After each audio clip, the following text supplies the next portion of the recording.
I think community service is extremely important, especially for the college students, because there's an entire community that we live in. There's people who have lives and things that are impacting them. And if you can take a little piece of that knowledge and that skill that you have and provide it over to the community and the people who need that resource, then you've added a value. And what are you doing if you're not adding a value to your community? Volunteer work is important at all levels in life, I think service, I've heard it said that service is the cost of living, and I think it's true. When we acknowledge our own privileges and our own advantages, it's important to want to bring other people up and share our good fortune. But I think in college especially, taking the lessons that we're learning that can be kind of compartmentalized in our classrooms, applying them to our life and to our service, it makes it richer, more informed, and that just seems like the ticket to success for me. For me, the importance of volunteering is just knowing that I can spend time doing something for someone else that's going to be important to them, and it doesn't always have to be about me and what I'm doing for myself. I think it's important for students at IU Southeast to take out time to volunteer because it just gives you a whole new perspective. I started leading a group of girls that are now high school juniors, and we meet every week, and we just get together and have a good time, and we dig into God's Word. Every few months we take a day out where me and the girls go and we volunteer, and we've done things like we go shopping for toys for foster kids, and we also go to the nursing home around Christmas time and sing Christmas carols, and also we go to You Spirit Us, and this is a place for kids who have been abused or neglected and they're housed there, and so we just give the leaders a break and we play with the kids and play games and just hang out with them. The impact I hope I am making by working with Mentor Me is giving the girls an outlet for confidence building and social skills building. Middle school is tough. When I spend time in the school, I remember how awkward and self-conscious you could feel. And so by spending time with the girls on a weekly, consistent basis, I am hoping that I'm showing them adults care about what they have to say, that they're already making change and progress and having an impact on their immediate world, and enforcing the idea that their future is bright. Comfort House is a place where children, if they've been abused, especially victims of sexual abuse, come to be interviewed. And the goal of Comfort House is to reduce the trauma to children. The impact that I want to make at Comfort House is just to allow the workers to do more direct client services and allow them time to focus on the child, because that is Comfort House's main focus, is the child. I also, at some point, I'm getting my nursing degree, and after I get my nursing degree, I'd like to go back and get my sexual assault nurse examiner certification and be able to volunteer my time that way at Comfort House, doing exams for them. Because funding is so limited for them, they have to get federal grants, and it's hard for them to get funding. So if I were able to volunteer my time that way, it would take a lot of burden off of them to have to get that funding.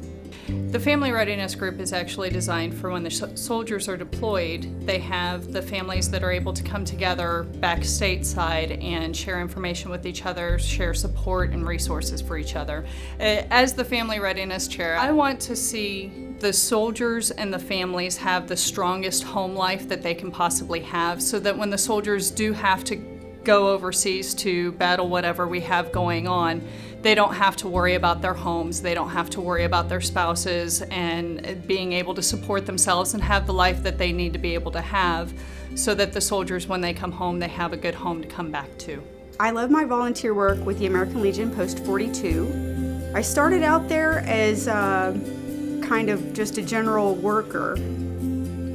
They showed me the ropes on the way up. I basically learned how to set up a dining room, all the way to organizing events for the Crusade for Children. We also have a program called the placed veterans program, and those are veterans who had recently been homeless that the VA has placed.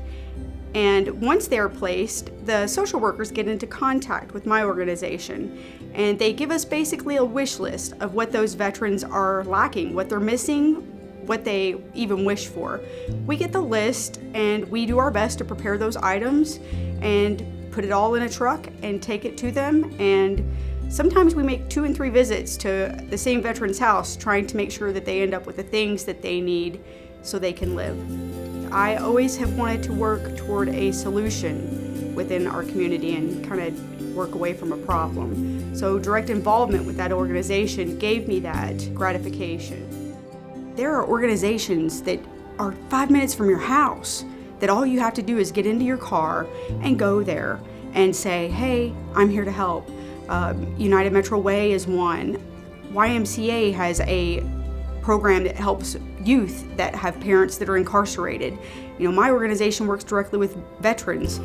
There are so many things that you can get involved in, and if I had more time, I would do more.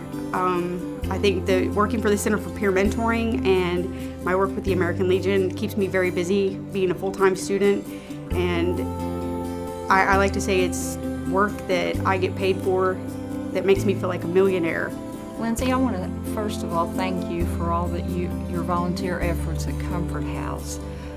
You have worked so hard behind the scenes so that the forensic interviewers and the advocates can do the jobs that they need to do with the families and the victims of the abuse that does happen.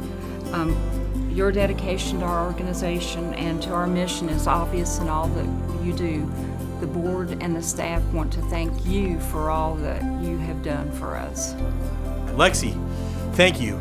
Thank you for years of service, years of service that you never got a paycheck for, years of service that you showed up on time, years of service where you just gave of yourself to pour into the lives of high school girls. Lexi, thank you for that. Thank you for never giving up. Thank you for always having a smile on your face, for always being the kind of person that they would want to be. Thanks, Jennifer, for being in the mentor program and helping our students at Scribner Middle School. You've helped a couple of the girls that you have. Their grades have gone up, their self-esteem has gone up. You've done wonderful work with them, and I really do appreciate everything you've done for us. On behalf of the 15152 Cavalry, I'd like to thank you, Sarah Johnson. Because of your efforts and your volunteerism, our men and women in uniform and their families have been able to accomplish their mission and their tasks, both in civilian life and in the military. We want to say thank you, Laura Schook. Your volunteer efforts have helped our American Legion Auxiliary, Unit 42, Floyd's Knobs, to provide furniture and household goods for 41 veterans who were transitioning from homelessness into housing and into independence.